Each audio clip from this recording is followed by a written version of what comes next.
I can't see how you people can pass up $80,000 for the cause. For whose cause? If you're so interested in serving a cause, why don't you join the army?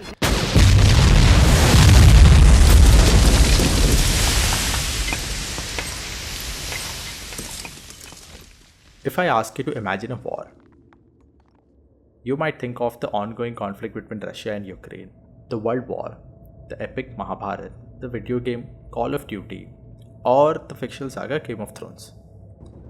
No matter the form, one thing remains constant: destruction. Given their impact on the economy, environment, and people's psychology, they are cruel and terrifying. Yet wars have been a prevalent force throughout human history.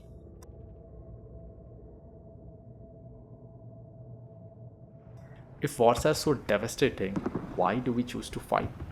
Good luck to you. Whatever it is you're fighting about.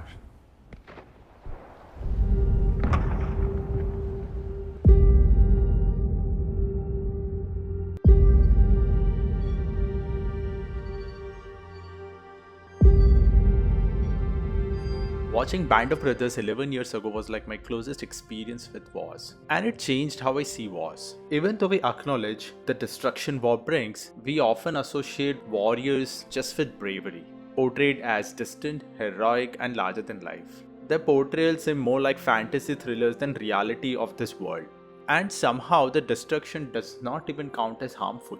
But Band of Brothers presented the haunting truth of this world, not glorified, but as a messy and heartbreaking reality. The soldiers were ordinary people thrust into extraordinary circumstances. They were us facing an unimaginable reality.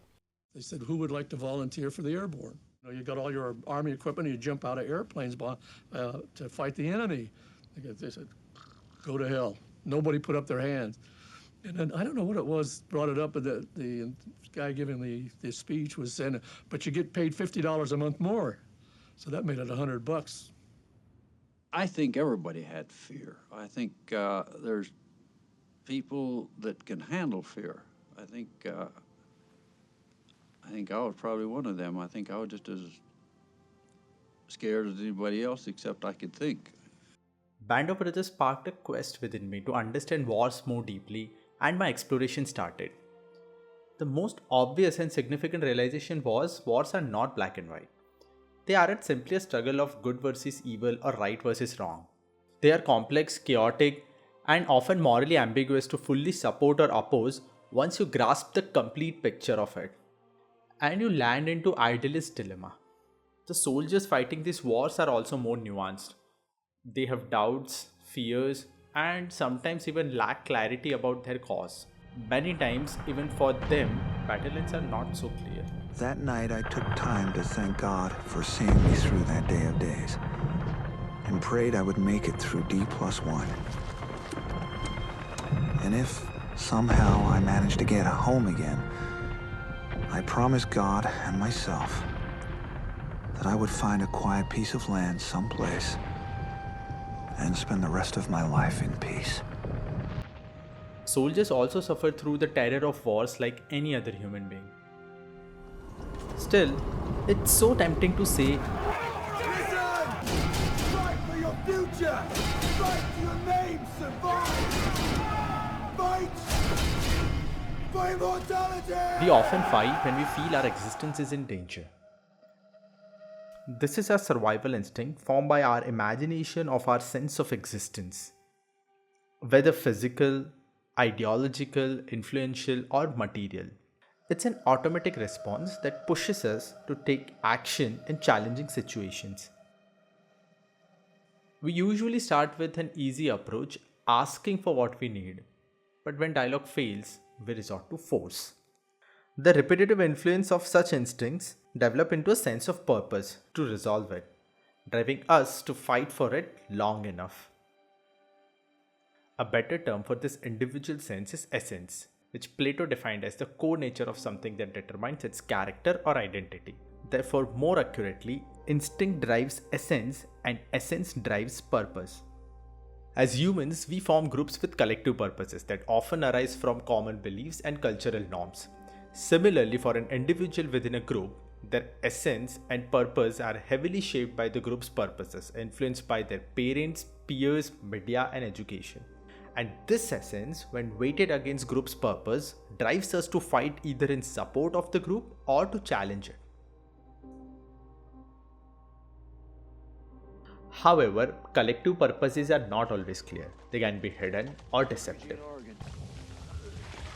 Eugene, you gotta be kidding me. Papa, did you hear this? I'm from Astoria.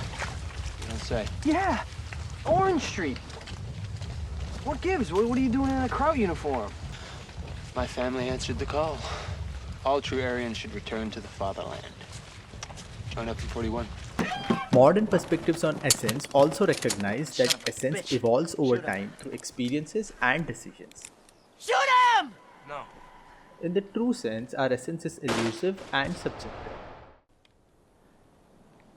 When such subjective conflicts arise inside a person, they can lead to confusion, fear, or regret. Such an isolated essence may prioritize personal survival or even resist the group's purpose. I was scared. We're all scared. You hid in that ditch because you think there's still hope. But Blythe, the only hope you have is to accept the fact that you're already dead. Therefore, in war, discipline and protocols are designed to keep soldiers focused on the group's purpose and minimizing subjective experiences.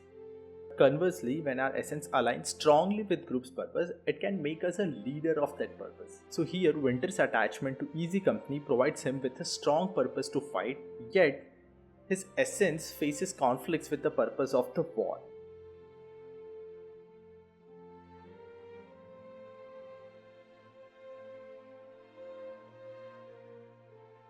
Similarly, brotherhood within easy company gives them a powerful purpose to fight for each other. And in the same way, people fight for a community or a nation to protect their purposes. One may find deep meaning in it, and for others, it's a complete madness. Well, our country was attacked. It's different. It wasn't like Korea or Vietnam. We was attacked. And, you know, it was a feeling that maybe we're just dumb country people, but where I come from, but a lot of us volunteered. As purposes are much like opinions, well, you know, that's just like your opinion, man. Differences in purposes are everlasting, and conflicts appear to be an inevitable part of our reality. Wars are the extreme version of conflicts, and they not just erase lives, but also our cultures, history, and environment. We pay heavy costs for our fears and sense of survival. Does this mean anti-war efforts are hopeless? And how do we make this claim? Of how lucky we are to be living in the most peaceful, most prosperous, most progressive era in human history. This is explained by an evolutionary edge we humans have: imagination. The very imagination of our sense of existence that pushes us to fight also empowers us to collaborate.